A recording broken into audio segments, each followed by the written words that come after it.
স্বাধীনতার পর থেকে একটু একটু করে উঠে দাঁড়িয়েছে।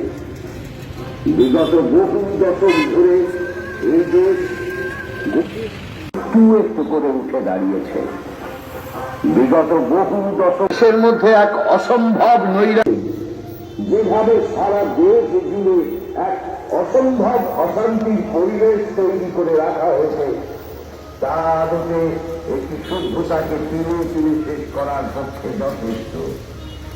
আমরা প্রতিদিন দেশের কোথাও না কোথাও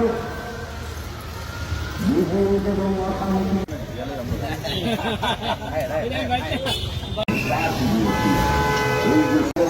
আত্মবলিদানের কথা বলেছে। বিগত স্যার, মূলত প্রদেশ কংগ্রেসের কর্মসূচি প্রতিটা জেলার উদ্যোগে জেলা কংগ্রেস, ব্লক কংগ্রেস সম্মিলিতভাবে 31শে অক্টোবর ইন্দিরাজির প্রয়াণ দিবস থেকে এক সংহতি পদযাত্রা সারা রাজ্যব্যাপী প্রতিটা ব্লকে সংগঠিত হয়ে চলেছে। আজকে 19শে নভেম্বর ইন্দিরাজির জন্মদিন। এই জন্মদিনে সংহতি পদযাত্রার সমাপন কর্মসূচি কেন্দ্রীয়ভাবে আগরতলায় সদর জেলা কংগ্রেসের উদ্যোগে এই কর্মসূচি সমাপন হবে এবং প্রতিটা জেলায় আজকে সমাপন কর্মসূচি পদযাত্রার পরবর্তী পর্যায়ে এটা সম্পন্ন করা হবে।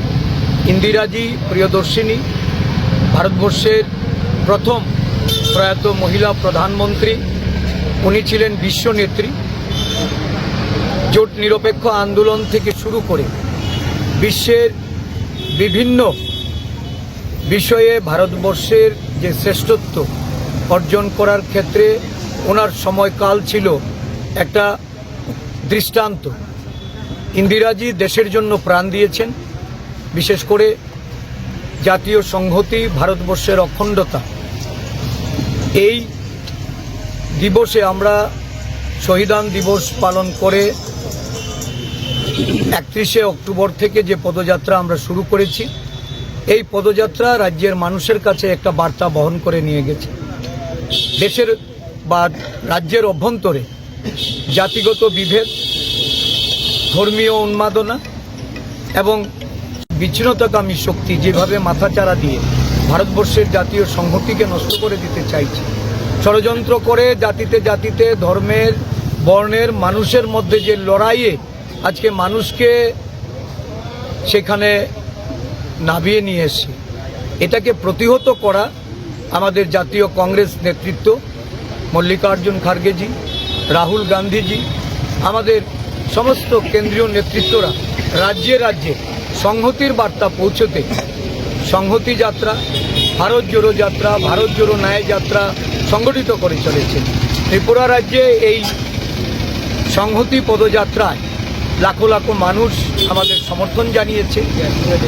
হাজার হাজার কর্মীরা তারা প্রতিদিন হেঁটেছেন, মানুষের কাছে এই বার্তা পৌঁছেছে এবং আগামী দিনগুলিতে সংহতি রক্ষার্থে রাজ্যের শান্তি সম্প্রীতি প্রতিষ্ঠায় জাতীয় কংগ্রেসের ত্রিপুরা রাজ্য প্রদেশ কংগ্রেস এটা তারা ধারাবাহিকভাবে চালিয়ে যাবে।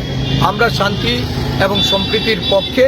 ইন্দিরাজির বলিদান এটাকে আমরা স্মরণ রেখে ইন্দিরাজির দিশায় আমরা রাজ্য কংগ্রেসকেও পরিচালিত করব। দেশের সংহতি রক্ষার্থে ত্রিপুরা এক অনবদ্য ভূমিকা পালন করে।